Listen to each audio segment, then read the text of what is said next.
네오TV의 2021년 32회 공인중개사 시험 중개사법 34번을 풉니다. 자, 34번은 부동산 거래 신고 등에 관한 법령에 따른 자금 조달 및 입주 계획서 작성에 관련된 문제가 나왔습니다. 자금 조달 및 입주 계획서는 하나의 종이로 된 서식으로서 하나의 세트입니다. 자, 자금을 조달하는 그 방법에 대해서 체크하는 칸이 있어요. 부동산을 살 때, 특히 주택이죠. 주택을 매입할 때 그 돈에 대한 흐름을 보겠다는 거죠. 개인 순수 자금이면 자금 칸에다가, 증여를 받았으면 돈을 증여받았으면 증여칸에다가, 또는 돈을 대출받았으면 대출칸에다가, 또 자기 집을 전세로 내놓고 그 전세자금으로 또 돈을 샀으면 그 칸에다가 각각의 칸을 매입하고 금액을 적는 칸이 있습니다. 자금 조달, 그리고 그 집을 자기가 직접 거주할지 또는 임대를 다시 내놓을지 작성하는 칸도 있습니다. 이게 하나의 세트로서 하나의 서면을 같이 첨부해서 신고해야 하는 제도가 자금 조달 및 입주 계획서 작성에 관련된 문제입니다.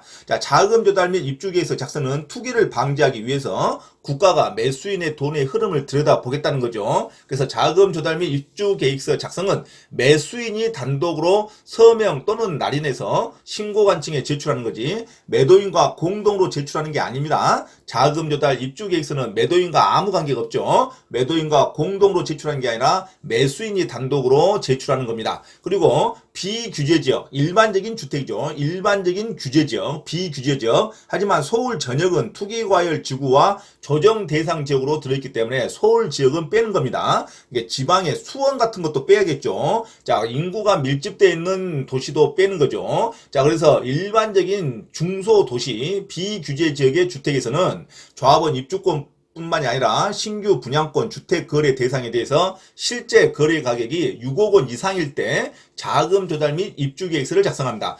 비규제 지역의 주택 매입일 때는 실제 거래 가격이 6억 원 이상 거래할 때 작성하는 것이 원칙입니다. 그래서 매수자 본인이 입주할지 여부, 입주 예정 시기, 주택자금의 조달 계획 및 지급 방식과 입주 계획을 신고해야 됩니다.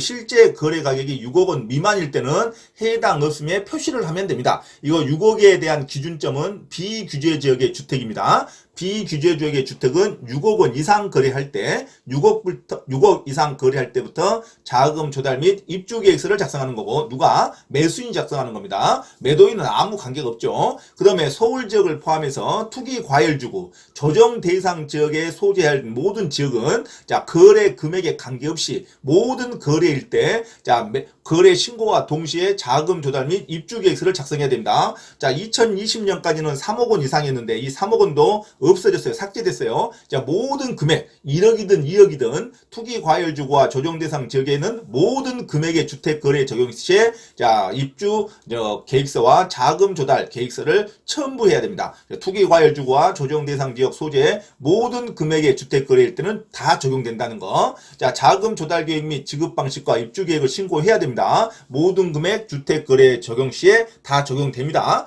그리고 신고할 때 주택자금의 조달 계획 증명하는 국토교통부로 정하는 또 서류를 첨부해야 됩니다. 이게 증빙 자료죠. 각각의 임대차 계약서이면 임대차 계약서, 매매 거래시명 매매 거래 계약서, 통장, 사본 모든 증빙을 전부 첨부해야 됩니다. 작성 항목별로 객관적 증빙 자료를 함께 제출을 해야 됩니다. 증여를 받았으면 증여 계약서도 첨부해야 됩니다. 그 다음에 주식을 팔아가지고 그 판돈으로 샀으면 주식 매입 그 증명서도 매각 증명서도 제출해야 됩니다. 그래서 주택 채권에 관련된 증서도 제출해야 된다는 거. 작성 항목별 객관적 증빙 자료도 함께 제출한다는 거. 투기 과열지구와 조정 대상 지역 소재인은 모든 금액 주택 거래에 전부 다 적용된다는 거 놓치면 안 됩니다. 그리고 법인이 매수할 때는 당연히 모든 금액의 주택 거래에 다 적용됩니다. 법인은 자, 비규제 지역이든 투기과열 지구든 관계없이 모든 지역의 주택 거래에 전부 다 적용된다는 거.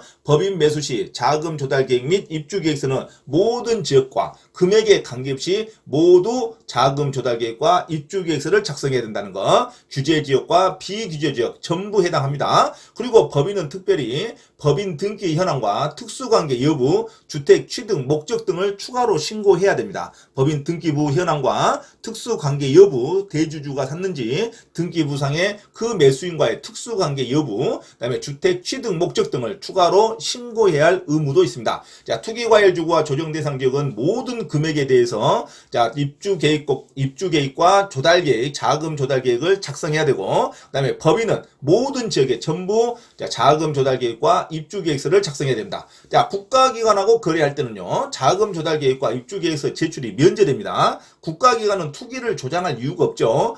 국가기관이 매각을 했든 매입을 했든 국가기관과 거래할 때는 부동산 거래 신고 의무가 없습니다. 국가기관이 신고를 해요, 대신. 그래서 국가기관과 거래할 때는 자금 조달 계획과 입주 계획서는 제출하지 않아도 된다. 금액에 관계없이 이것도. 자, 이걸 반드시 구별하셔야 됩니다. 그리고 매수인 외의자가 자금 조달 입주 계획서를 제출한 경우, 이게 부동산 중개업자가 제출할 때는 매수인은 계약을 신고하려는 자에게 거래계약 체결일로부터 25일 이내에 자금 조달 입주 계획서를 제공해야 됩니다. 왜냐하면 계약 체결일로부터 30일 이내에 신고를 해야 되기 때문에 30일 안에 최소한 5일 여유를 줘야겠죠. 그래서 최소한 신고일로부터 25일 이내, 계약 체결일로부터 25일 이내에는 자금 조달 입주 계획서를 제공해야지. 그러하면은 중개업자가 그 없이 제출을 해버립니다. 그러면 매수인에게 책임을 물을 수가 있죠. 그래서 매수인 외의자가 자금 조달 입주 계획서를 제출하는 경우에는 매수인은 반드시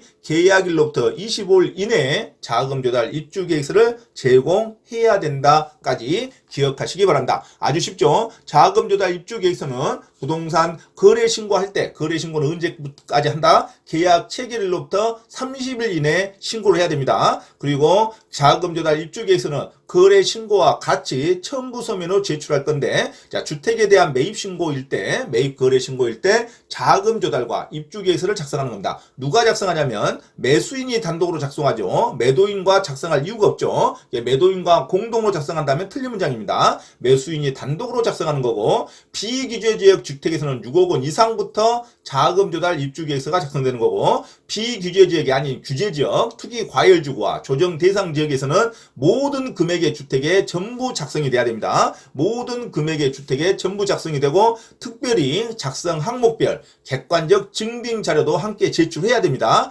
국토교통부령이 정하는 서류를 같이 첨부해야 됩니다. 모든 금액의 주택, 투기과열주구와 조정 대상 지역에는 모든 금액의 주택 거래는 전부 첨부해야 된다. 또 법인이 매수할 때는 모든 지역의 거래일 때는 법인이 매수할 때는 당연히 첨부해야 됩니다. 자금 조달 계획과 입주 계획서가. 그리고 법인은 특별히 법인 등기 현황과 특수관계 여부, 주택 취득 목적을 추가로 신고해야 됩니다. 그러나 국가기관하고 거래할 때는 국가기관은 국가, 지방자치단체, 공공기관, 지방공단, 지방공사 전부 다 국가기관과 해당하는 겁니다. 이런 기관하고 거래할 때는 자금 조달 계획, 입주 계획서 제출이 면제된다는 것까지 암기하시기 바랍니다. 그리고 매수인 외의자가 자금 조달 입주 계획서를 제출할 때는 특별히 매수인은 그자에게 계약 체결일로부터 25일 이내까지 자금 조달 입주 계획서를 제공하여야 한다까지 기억하시기 바랍니다.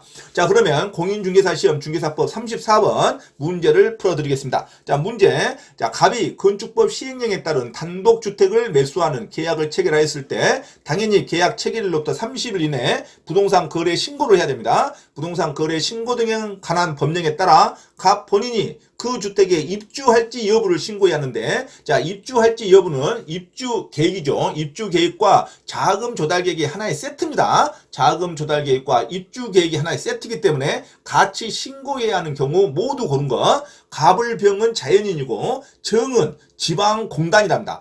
정은 국가기관이에요. 지방공단이니까. 정의 주택을 소유할 때는 신고할 필요가 없죠.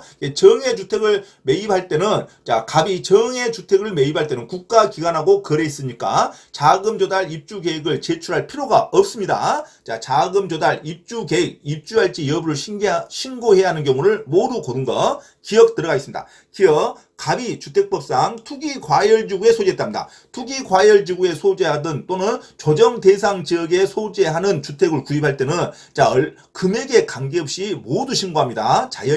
자연인하고 거래했을 때는 자, 투기과열지구와 조정 대상 지역에 규제 대상 지역에서 주택을 거래했을 때는 모든 금액의 주택을 전부 다 신고해야 되기 때문에 투기과열지구에 소재하는 을소유의 주택을 실제 거래 가격 3억 원으로 매수했다. 3억 원이 중요한 게 아니라 모든 금액 1억이든 2억이든 모든 금액 전부 다 자금 조달 입주 계획서를 제출해야 됩니다. 그래서 모든 금액이 신고 대상이기 때문에 기업은 반드시 입주 계획서를 제출해야 됩니다. 자금 조달과 입주 계획서를 제출해야 되죠. 니은 갑이 주택법상 투기과열지구 또는 조정 대상 지구 외의 장소라는 것은 비규제 지역이죠. 일반 지역이다 이거죠. 비규제 지역은 6억 원 이상만 신고합니다. 6억 원 이상만. 근데 병소유의 주택을 실제 거래 가격 5억 원으로 매수할 때는 5억 원이기 때문에 6억 미만이죠. 그렇기 때문에 입주 계획서를 제출할 의무가 없습니다. 자, 부동산 거래 신고만 하면 됩니다. 주택 거래 신고만 하지. 자, 입주 계획서와 자금 조달 계획서를 제출할 의무는 없어요. 입주 계획서와 자금 조달 의무는 비규제 지역에서는 6억 원 이상부터 같이 첨부하는 겁니다. 5억이니까 이것은 비규제 지역에 5억 원에 매수했으니까 입주 계획서와 자금 조달 계획서는 첨부할 필요가 없다. 이는 첨부하지 않죠. 자, 디귿 갑이 주택법상 투기과열지구에 소재하는 정주택의 주택, 정소유의 주택인데 문제를 반드시 정확히 봐야 됩니다. 정소유의 주택은 지방공단입니다. 정은 국가기관이에요. 국가기관. 국가기관이라 하지 않고 그냥 틀려라고 정소유라고 나왔어요. 자, 수험생은 이게 눈에 안 보이죠. 정소유의 주택은 일반 개인이 아니라 국가기관입니다. 국가기관하고 이게 주택을 매입했을 때는 자, 금액에 관계없이 신고하지 않습니다. 금액에 관계없이 입주계획서와 자금 조달 계획서를 제출할 의무가 없죠. 자, 부동산 거래 신고를 하지 않습니다. 개인은 국가가 대신 해요. 그래서 갑이 주택법상 투기과열지구에 소재하는 정소유는 지방공단입니다. 지방공단의 주택을 실제 거래가격 10억으로 매수했다 해서 투기과열지구에 10억 투기과열지구는 금액에 관계없이 자연일 때는 자, 거래 신고할 때 자금 조달 입주 계획서를 작성하는데 이게 하필이면 국가기관일 때는 자, 자금 조달과 입주 계획서를 제출하지 않습니다. 금액이 아무리 높아도 자, 거래 신고 자체를 하지 않는다. 개인은. 그래서 디귿은 자, 입주 계획서를 제출하지 않아도 됩니다. 그래서 문제 입주 계획서, 자금 조달 계획서를 제출해야 하는 경우, 신고해야 하는 경우는 정답은 기업밖에 없습니다. 정답은 기업. 투기과열지구에서 개인인 의뢰 소유의 주택을 3억으로 매수한 경우 투기과열지구나 조정대상 지역에 해당하는 때는 금액에 관계없이 모든 금액을 신고할 때 입주계획서와 자금조달계획서를 제출해야 됩니다. 그래서 모든 금액에 신고할 때 입주계획서와 자금조달계획서를 신고해야 되기 때문에 정답은 기억으로 기억하시기 바랍니다. 정답은 1번이죠. 자, 비규제 지역은 6억 원 이상부터 신고하는 거고, 자, 국가기관과 거래할 때는 어떤 금액이든 신고하지 않습니다. 하지만 법인하고 거래할 때는, 법인이 매수할 때는, 법인이 매수자가 될 때는 자, 자연인하고 법인하고 있었을 때는 당연히 모든 지역과 금액에 관계없이 법인은 무조건 입주계획서와 자금조달계획서를 제출해야 됩니다. 하지만 국가기관과 거래할 때는 또 상황이 틀리죠. 국가기관과 거래할 때는 자금조달 입주계획서를 제출하지 않아도 된다. 왜? 부동산 거래신고를 하지 않아도 되기 때문에. 자, 부동산 거래신고는 계약 체결일로부터 30일 이내까지 신고를 해야 된다는 것까지 기억하시기 바랍니다. 정답은 1번으로 기억하시기 바랍니다. 공인중개사 시험 자격증을 반드시 취득하고자 하는 분은 개인 또는 그룹으로 원장 직접 과외 수업을 신청할 수 있으며, 공인중개사 고시학원 또는 회사에서의 공인중개사 시험 전과목 특강 및 경매 실무 강의도 가능하니 많은 신청을 바랍니다. 또한 공인중개사 시험 전과목 특별 무료 강의를 듣고자 하신 분은 매주 토요일 오후 1시부터 5시까지 서울 강서구 내발산동에 위치한 발산초등학교 맞은편 소생교회로 참석하시면 됩니다. 이상 화면 오른쪽 공지사항을 참조하시고 기타 문의는 김대호 원장 전화번호 문자로 신청하시기 바랍니다. 감사합니다.